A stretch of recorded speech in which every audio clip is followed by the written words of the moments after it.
You know, I'm always asked, you say we can't control our emotions, but we can always control our response. Just kidding. Nobody asked me that. But if they did, let me give you an example. Let's say you're arguing with your significant other, okay? I mean, escalated. Cuss words flying, throat getting scratchy because you've been yelling and screaming. Doorbell rings. Now, at the door is the person you have most wanted to ever meet in your whole life. I'm talking about, whether since you were a child, someone, a celebrity you always looked up to, even if it wasn't from childhood. There's somebody that you adore, you've never had access to. You've always just wanted to be in their presence. They're at the door. Now, can you tell me with a 100% assuredness that when you open that door, you're not going to have a smile on your face? No. Now, you were just at an 8.5 on the Richter scale of anger. Is that what the earthquake thing is? You're up there. Blood pressure up, head throbbing, voice cracking. And there is your idol at the door. I would like to make an assumption, and I don't like assuming, that you're not going to answer the door with that same funk attitude and anger that you just had, that negative energy. You're going to transmute that negativity into something positive. What? The smile, the adoration, the excitement, the glee that your idol is at the door. So when somebody says to me, I can't help my anxiousness. I can't help but worry. What I see is somebody who doesn't have anything else better to do with their fucking time. And I know that's going to rub some people the right way. You don't understand the stress that I've gone through. You don't understand what I've endured. You don't know what's going on in my life. I don't. I know what's going on in mine. And not to compare, but I get it. I understand the feeling of anxiousness, of worry, what's going to happen, the fear, the doubt, the insecurity. But I've also learned the power of transmuting. And transmuting is essentially shifting the energy around. When people play chess, which I'm fascinated with, but I don't really know much about it. But I love the strategy of it. Shifting the energy around, turning the pain into power, turning the stress into excitement. And if you think about the story that I just gave, it's not a conscious shift. What's conscious about the shift in the energy is not you actually saying, okay, I'm going to take this energy that's negative and I'm going to make it positive. No. The shift is in the emotion. The shift is in the energy, but the consciousness of the shift is in the emotion. When you answer that door and see your idol, there's the emotion of joy and glee and excitement is greater than the fucking irritation you had, the disagreement, the argument, the whatever, the need to be right in what was going on before they came to the door. That excitement and thrill overrides that. So can you see when I say we can't control our emotions? but you can always control your response. Do you see how controlling the emotion, and again, when I don't even want to use the word control, because in that situation, when I think of control, I think of having the ability to maneuver the outcome. And in that situation, when you go open that door, there's a state of, low-key shock. You're not thinking about, let me shift the energy. Let me do this or that. The emotion of joy and excitement, of glee, of the unknown, of a dream coming true, had that negative, argumentative state kind of waft away. It just happens. But it happens because of the perception that you have of what's going on in front of you. Your perception of meeting your idol, the person you've adored and always wanted to be in the presence of, the perception of that experience is stronger, is more energetic than the argument that you were just having. And if I can just say something as, a side note, as being someone who used to be the queen of arguing, loved it, always wanted to be an attorney, have to have the last word. An argument with a goal, let's just say this. To me, when there's a disagreement, the objective should be, how can we both win? And this is a revelation I just got last week as someone who's always fighting. And my fighting has always been for justice, for the little guy. Oh, no, you're not going to take advantage. You're not going to do this to me or anybody else. Fight. Never considered a win-win with someone that's trying to get over on me. But watch the shift. And I just digressed off of the topic there. Watch what happens. When I'm able to go into a disagreement with the outcome of how can we both win? And if not win, how can we both not lose? Then can you see how the dynamics of the discussion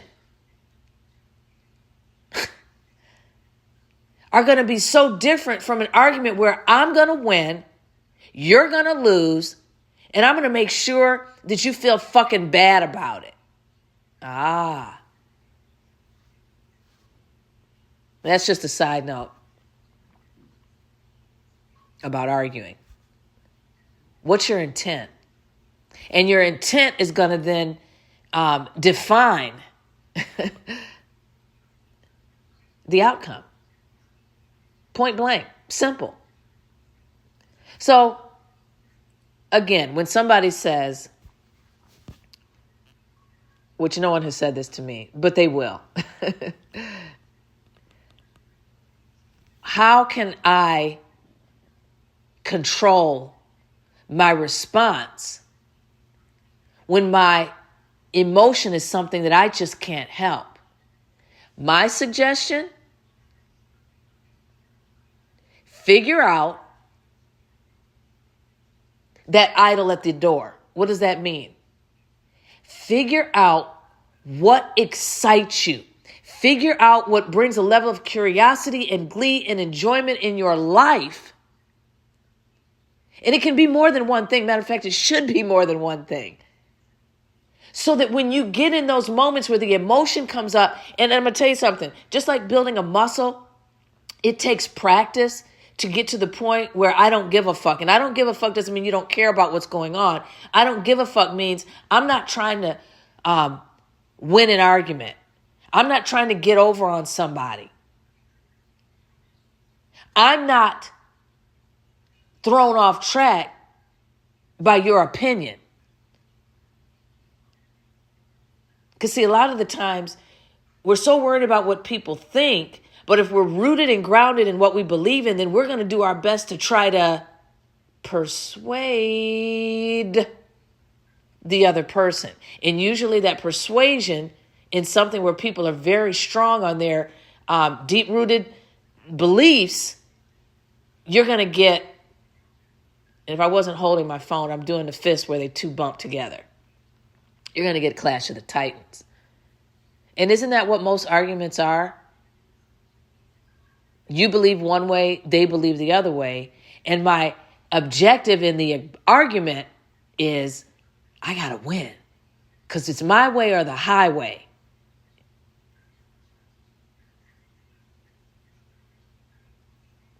And I'm going to say something. And it might, and I paused for a second because my brain was like, don't do that, because there's people that are going to take it and say, oh, she's being racial or whatever. But I just got done saying I don't give a fuck. So I'm going to say this. And I say it quite often in my own personal thoughts. I'm not of the white race. I'm black. From my experiences, even to a week ago, still to this day, when you're white, you're right. Now, of course, that's not a true statement, but that's something that I do, and this now I went off track, but this is something that I do to kind of laugh off situations that are clearly a situation of, I went down a rabbit hole. There's situations that happen where, I'll just say this, in the workplace. Some people can get away with stuff. For example, if I'm talking to someone, management, I don't know. They're fascinated. Michelle's talking, so they'll walk by, they'll do the, kind of the get back to your desk kind of thing, or if people, I got to the point now where I don't really want to fucking say much, because if I talk, there's a fucking problem. Uh-oh. You hear the agitation? So I've just gotten to the point where people come to me, because I've kind of gone inward and I keep to myself, because I know for myself, it's not worth fighting anymore. Believe me, I was a union delegate. I went down the road of, as a matter of fact, that's what made me became a union delegate, because I was mistreated. But I've gotten to the point where there's other things in my life outside of work, like this, sharing what I've learned, helping people, other things that I love, that are more important, that are more like that idol, I'm doing the air quotes, than trying to fight the system of who's right and who's wrong. Now, don't get me wrong. A system's not going to let anybody take advantage. And hey, you all know that I was scammed out of $50,000. There's situations that I have gotten fucked. But in a situation that's not a trickery, where I'm actually, face to face and I can see what is going on, I'm not going to be taken advantage of. As a matter of fact, I probably would have been scammed out of way more. And I probably would have been still caught in the scam if I hadn't have trusted my intuition and said, hold on, something isn't right. There comes a point where your eyes open. But what I've realized is the fight of who's right, who's wrong. And when I said you're white, you're right, what that stemmed from is my way of, when I see other people doing the same thing, if not, I see people with their feet propped up on their desk, talking, turned around from their seat, all kind of stuff. But if I get up and I'm talking, we got to walk around. Michelle shouldn't be talking. So a little chuckle that I say to myself is, well, when you're white, you're right. The whites are allowed to do that, but I'm not. Before you get your panties in a bundle, if you are triggered by what I just said, you're welcome. Because that means you need to go do some inner work on why me saying when you're white, you're right is a problem, especially after, and this matter you're black, white, whatever your race is. If anything of that just triggered you, again, you're welcome, because that's showing something in you. That trigger, that's showing something in you that you need to strengthen, that you need to get to the point where that was funny. Whatever. It's just her way of, kind of minimizing, downplaying the situation so she doesn't get mad. It's no different than a comedian telling a joke. But there's a lot of people that can't listen to certain comedians because they get offended by what they say. I go down a lot of different paths. I used to apologize. I think I even did at the beginning of this. I'm not. Because what needs to come out needs to come out. And I don't know who it's for, even if it helps just one person. But back to the point of the gist of this is, with that example, yes, you can always control your response. Will it take time to develop that muscle, because you're not always going to have the shock and awe of an idol being at your door? But when you begin to embrace what brings you joy, what inspires you, what empowers you, what ignites you, the more you delve into that, the more you're going to find that muscle strengthened. And so when those moments come, especially because they're habitual, they're based on old behavioral thinking patterns, beliefs, it takes time to, reconfigure that. Just like going to the gym and working out a muscle. It's going to take time to contour it, to shape it, to build it, to strengthen it. So when you have those situations that come up and you find that same response, let's just use an example of stressed out. Something happens that logically you have no control over. I'll give you one. I had one recently. I got a letter. As a matter of fact, this was my first video I did since I came back on the scene after being scammed last year. I had kind of hermited and not gone online or anything. My very first reel was me saying, these some bitches put a lien on my house. A tree fell on my fence. I called the tree company. The tree company came out the next day. Now, let me backtrack. I called the tree company and said, after I found out that my deductible was $1,000, I found out, hey, if I can pay the guy cash on the side, I can save the $1,000. Tree guy said, I only deal with insurance. Fast forward, the tree that fell wasn't my tree. I back up to a retirement community. I wanted them to pay for my deductible, for my everything. My whole point of it was, I'm right. I told the tree guy, I'm backing out of the insurance claim until I can get this resolved. And I said to him, I want you to get paid, though. I'm not that kind of person. If you ever get to the point where, we got to get our money, because I was emailing him. I kept him in all the loop. I will file the claim and get you your money. Well, I got to the point where I sent the retirement landlord person a letter and said, I'm taking you to court, because they stopped taking my calls. They said they were going to get a survey done to clarify whose yard it was. Nothing happened. Fast forward, that same email that I, sent a threat to the other people that I was going to take them to court. The tree guy chimes in and said, oh, BTW, I put a lien on your house. Well, the small print of the contract says, if 2 months have gone by and they don't have their money, they're going to put a lien on your home. I'm taking full responsibility for not knowing the small print. That's my fault. Should I have known it? When I went back and looked, it's very fucking small.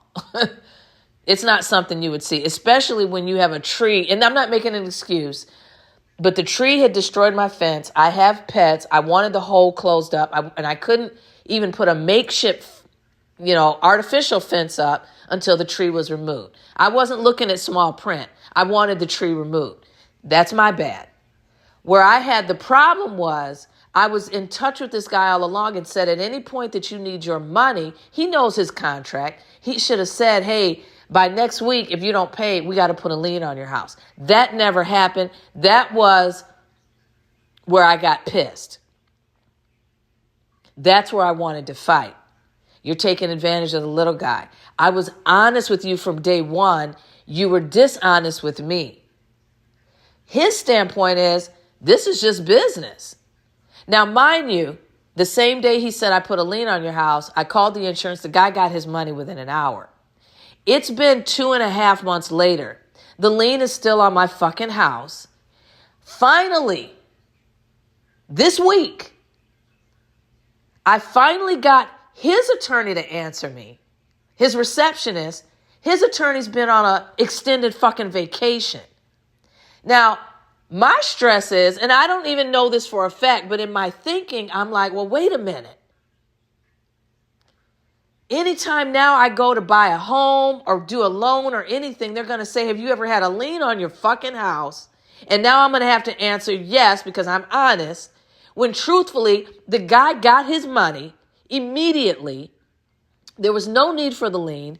And then the lien is going to show 2-3 months sitting on my fucking account because the guy was on vacation. And it's nothing that I could do to remove it. I sought another attorney and blah, blah, blah, blah.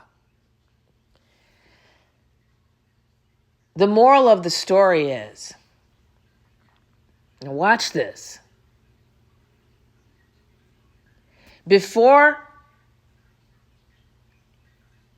I got an answer about the attorney, I got the understanding, this is when I got the epiphany, you don't always have to fight to get a result. Even if somebody's being unfair, even if there's an injustice, you don't have to fight to get the outcome. I contacted the tree guy who I'd been going back and forth on. Matter of fact, he had even threatened me that if I left a review, he was going to sue me. Well, after being scammed last year, I've kind of got a little savvy with dealing with people, and I'm going to screenshot every fucking text. And I, long story short, asked the guy, I took a different approach. You had said that I owed you some money and that if I left a review, you were going to come after me for it. Could you please tell me what that dollar amount is? Not once before that had I, I'm not going to pay a dime and how dare you, I didn't actually, when he threatened me, I didn't even respond because at that point I went and got advice from an attorney. Like, oh, I'm an American. You can't tell me not to say, freedom of speech. I was getting whored. Like, no, I'm going to sue. Sit down. So I contacted, said, what's the dollar amount? He texted back, you don't owe anything. Well, I already knew that because I already had emails that said I was paid in full. But I wanted the text in the same two brackets down where he threatened me. Now, what did I do with that? I'm not going to leave a Google review. I'm not trying to win. I'm not trying to spew negativity. For my own peace of mind, I had to have, there's nothing else that I owe. The next day, I reached the attorney who the guy was on extended vacation, who they'd never given me an answer. She said, I've sent the paperwork to the county auditor. As soon as they remove the lien, I will send, because that's all I wanted from day one was give me paperwork saying the lien's been removed. She said it would be on the way in the mail once she hears back from them. The simple shift, we can't always control our emotions. Remember, I was, justice, I'm an American, freedom of speech, but we control our response. I shifted from saying, I'm going to go to court. Why aren't you removing this? To, can you just tell me what you owe? His response not only was, you don't owe me anything, but I've been doing my best to contact that attorney. This has never happened before. I'm going to make sure it's removed. He had been kind of saying that all along, but it wasn't with the same tone. It was very argumentative. When I shifted, everything else shifted. Do you see that? I transmuted that pain into power. Did I have control of the lady finally sending the paperwork? Maybe they got sick of me. But on a deeper level, energetically, that's when the shift occurred. And so, I went off on a longer road. This is going to be a longer episode. But I like to give examples of things because I feel like people can relate to real life shit that happens. We always think we're the only ones going through something. No. Same shit, different day. Maybe a little different nuances to the experience. So when you say you can't control your response, I will look at you and say, child, please. You may not know how. You may not have the muscle developed yet, but you can always control your response. And so to summarize, find something. And I'm talking about at a minute level. I love listening to different frequencies of music. The calming, the babbling brook, the Japanese flute, you name it. I have my type of, sounds that I like to listen to. Because those are very grounding and calming and almost uplifting sounds for me, when I find myself starting to get agitated at work, I turn on that music. That energy, that vibe is stronger and more enjoyable to my essence than carrying the weight of the shenanigans that are going on around me. And thus I'm able to almost draw a spiritual or an energetic line of what I'm going to be a part of and what I'm not going to be a part of. Do you see that? It doesn't happen overnight. It's an individual experience because you've got to find out someone else might like to listen to heavy metal. That might get them in a zone and be able to block out other things. I go on walks on my breaks and my lunch. I don't even eat. Or if I eat, I'm eating while I'm walking because getting outside, or even if I can't because the weather is bad, just walking is empowering for me. And it shifts me out of that negative energy. And so if you want to even make it even more simple, if you know what can energetically bring you down, what can energetically take you higher? You have to find that out. You know what upsets you. What upsets you may not upset someone else and vice versa. What escalates your energy, same thing. It's going to be different. But when you can find that recipe of turning that dough, that uncooked bread, into a croissant bread that you can toast and put butter and honey on.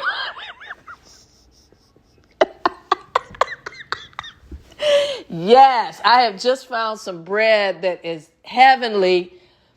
And you put some, it's basically croissant bread, but they call it French toast or grilled cheese bread. It's thick, but when you butter it, woo! I don't even buy dessert anymore. I just throw a little butter and honey on it. But so I'm going to end this on that very beautiful note of something good to satisfy your appetite of rich and savory food. No, but anyway, I hope this has been helpful. And again, if you've stayed until the end, thank you. You just got a tip about a great, if you like. And I had even stopped eating bread. I don't even eat bread that often. But so see, sometimes you just have to find what brings you joy and, maybe just do another extra 1,000 steps in for the bread that you ate. Okay, I'm sorry. I'm counting calories. No, I'm not. But anyway, keep your head up. Keep moving forward. Peace.